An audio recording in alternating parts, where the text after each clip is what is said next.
السلام علیکم۔ اردو اسٹوریز میں آپ لوگ کا بہت بہت ویلکم۔ آج میں جو اسٹوری پڑھنے جا رہی ہوں اس کا نام ہے بڑے آدمی بننے کا گر۔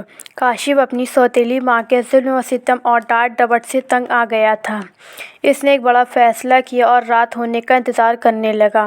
آخر شام ڈھل گئی اور رات کے اندھیرے نے سب چیزوں کو اپنی لپیٹ میں لے لیا۔ کاشف نے گھر کو حسرت بھری نگاہوں سے دیکھا اور اپنے جمع شدہ روپے جیب میں ڈالے اور گھر سے نکل گیا۔ اس کے قدم خود بخود اسٹیشن کی طرف بڑھنے لگے۔ وہ کراچی جانا چاہتا تھا۔ اس نے اسٹیشن پہنچ کر کراچی کا ٹکٹ لیا۔ تھوڑی دیر بعد ریل گاڑی آ گئی تو وہ اس میں بیٹھ گیا۔ جس سیٹ پر وہ بیٹھا تھا اس کے برابر والی سیٹ پر ایک بزرگ بیٹھے تھے۔ کاشف چونکہ ابھی 11 سال کا تھا اس لیے بزرگ حیران ہوئے کہ یہ چھوٹا سا بچہ اکیلے کہاں جانا چاہتا ہے۔ انہوں نے کاشف سے پوچھا کہ بیٹا تم کہاں جانا چاہتے ہو؟ کاشف کے ساتھ کبھی کسی نے اتنی نرمی سے بات نہیں کی تھی۔ کاشف نے جواب دیا کہ میں کراچی جانا چاہتا ہوں۔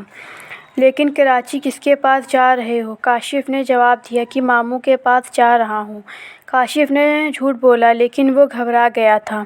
بزرگ کاشف کی گھبراہٹ سے جان گئے تھے کہ یہ لڑکا جھوٹ بول رہا ہے۔ وہ بولے بیٹا تم مجھے اپنی پریشانی بتاؤ، شاید میں تمہاری کوئی مدد کر سکوں۔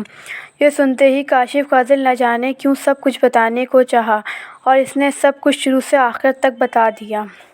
کاشف کی بات ختم ہونے پر بزرگ بولے لیکن بیٹا تمہیں ایسا نہیں کرنا چاہیے تھا۔ تم میری بات مانو اور اگلے اسٹیشن پر اتر جاؤ اور کسی دوسری ریل گاڑی سے واپس لاہور چلے جاؤ۔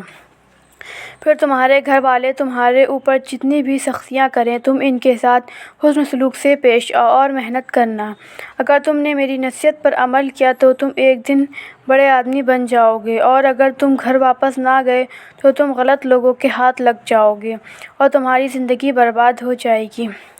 کاشف نے بزرگ کی باتیں غور سے سنی اور پھر گھر جانے کا فیصلہ کر لیا۔ اگلے اسٹیشن پر وہ اتر گیا اور لاہور واپس اپنے گھر پہنچ گیا۔ اس نے اپنے گھر میں قدم رکھا تو اسے ایک خوشی سی محسوس ہوئی اور پھر وہ اپنے کمرے میں آ کر سو گیا۔ صبح ہوئی تو اس نے بڑی محنت سے اپنا کام کرنا شروع کر دیا۔ اگر اسے مار پڑتی تو خوشی سے سہ لیتا تھا۔ وہ ایک معمولی اسکول میں پڑھتا تھا اور اسکول سے آخر اخبار اور رسالے فروخت کرتا تھا۔ اس طرح پڑھتے پڑھتے اس نے ڈاکٹری کا امتحان پاس کر لیا۔ وہ ڈاکٹر بن گیا۔ بزرگ کی بات سچ ثابت ہو چکی تھی۔ وہ ایک بڑا آدمی بن چکا تھا۔ اب ہر کوئی اس کی عزت کرتا تھا۔